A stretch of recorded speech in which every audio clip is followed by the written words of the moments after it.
My name is Luke Ganger, and I'm here with my brother Brent. Renee Good is our sister. We're here on behalf of Nae's big family and those who loved her. We're here to ask for your help.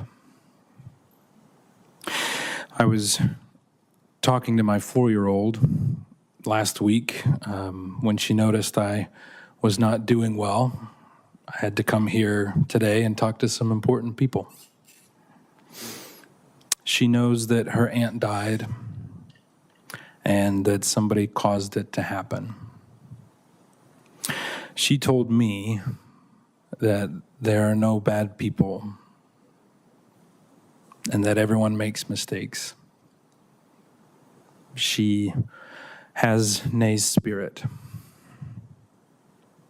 The deep distress our family feels because of Nae's loss is in such a violent and unnecessary way is complicated by feelings of disbelief, distress, and desperation for change.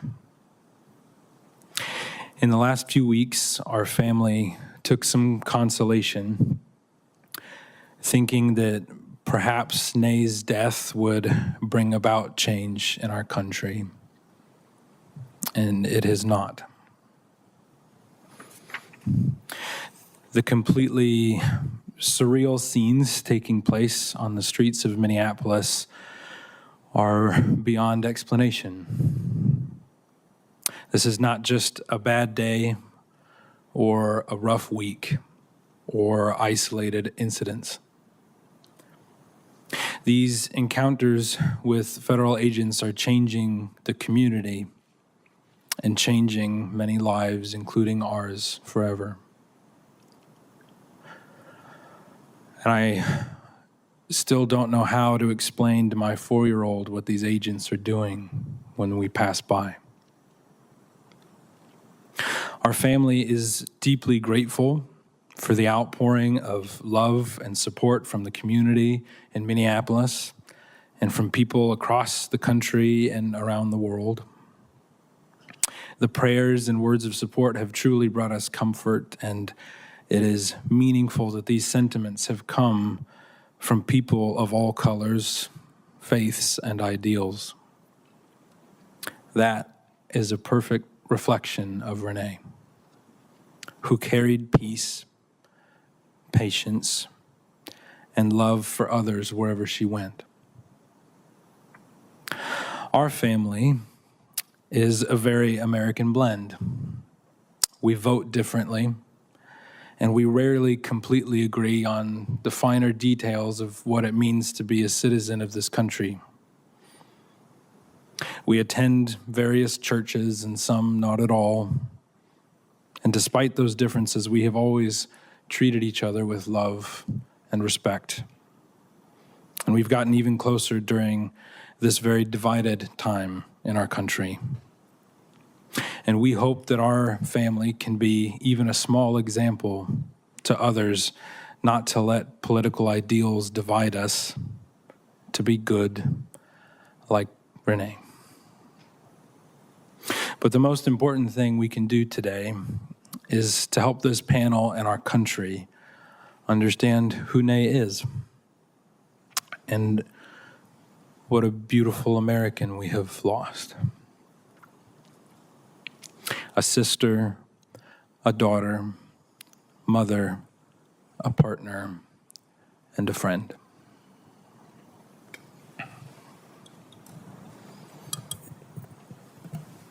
Good afternoon.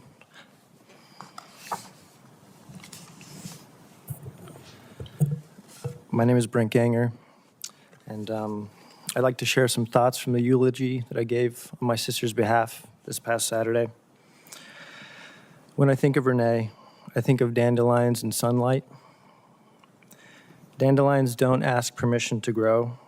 They push through cracks in the sidewalk, through hard soil, through places where you don't expect beauty, and suddenly there they are, bright, alive.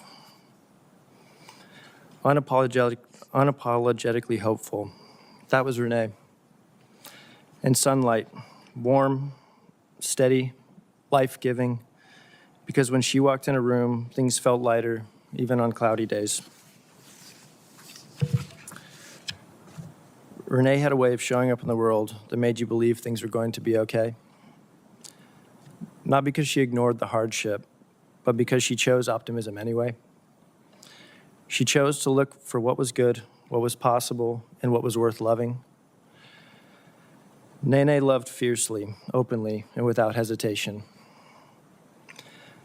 As a mother, Renee poured herself into love. The kind of love that shows up every day, that sacrifices quietly, that cheers loudly, that believes deeply. Her children were and are her heart.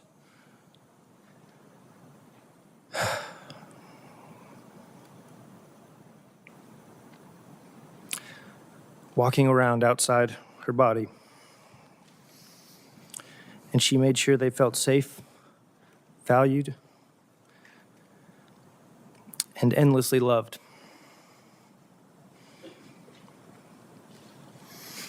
As a sister, she was constant.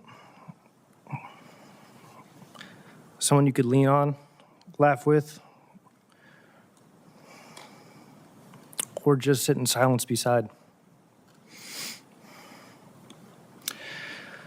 She had a way of making you feel understood, even when you didn't have the words yet. She didn't just listen, she saw you. She believed in second chances. She believed tomorrow could be better than today. She believed that kindness mattered, and she lived that belief. Even when things were hard, Nay looked for the light. And if she couldn't find it, she became the light for somebody else. It was the excessively ordinary things that made Nay so beautiful. There are billions of people who now know her name, and it would be so easy to fall into the false belief that great heroic things are required to overcome difficult things in the world. But as Tolkien wrote, it is the small, everyday deeds of ordinary folk that keep the darkness at bay, small acts of kindness and love.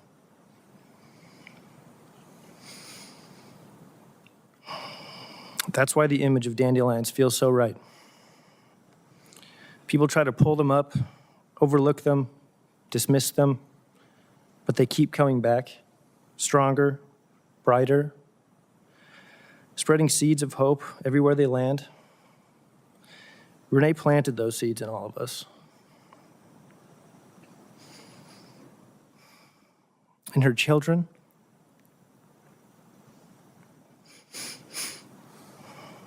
in her family,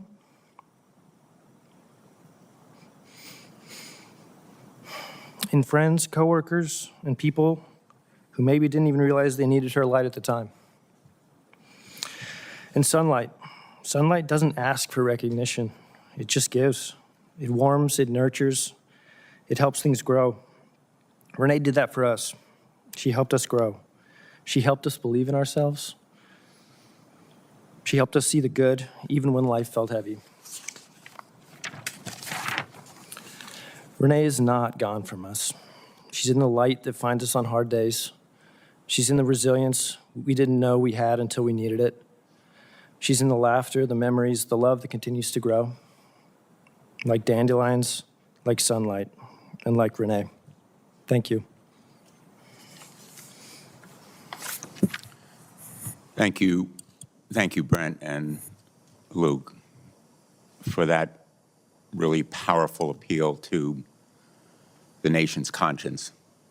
And I hope to our colleagues on both sides of the aisle, and I hope that all of our colleagues will join in seeking the action that you just described that is so important, not just as a tribute to your sister, but as a way to prevent the kind of lawless brutality that caused her death, literally murder. So thank you for being here today.